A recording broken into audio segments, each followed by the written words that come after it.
A cardinal rule of diplomacy is you never make a threat unless you are prepared to carry it out. Another cardinal rule is deadlines have to be realistic, and they cannot be set up in such a way as to be self-defeating. And unfortunately, ECOWAS has violated both of these key principles of diplomacy.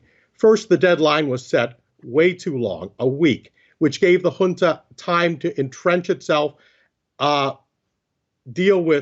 smooth over any dissent within the military ranks, and in fact, win a lot of the population to its side.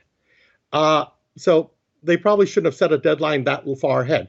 Then having set the deadline, they should have been more realistic about what they could or could not deliver. And I know there's been the promise at the summit last week that they would raise a standby force.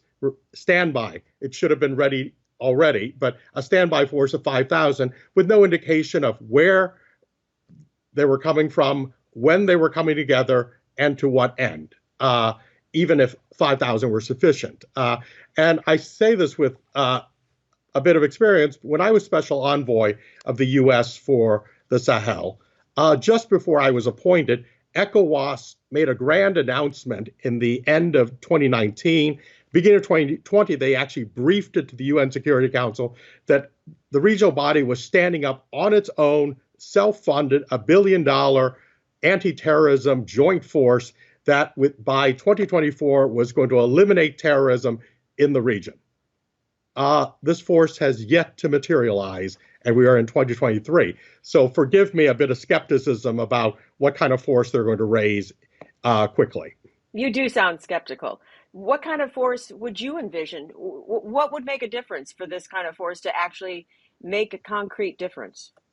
Well, to be quite frank, if you're going to reverse a coup, it has to occur in what my friend, former Deputy Assistant Secretary for West African Affairs, Todd Moss, called the golden hour. There's a narrow window right after a coup when it might be possible to reverse it. That window has long since closed.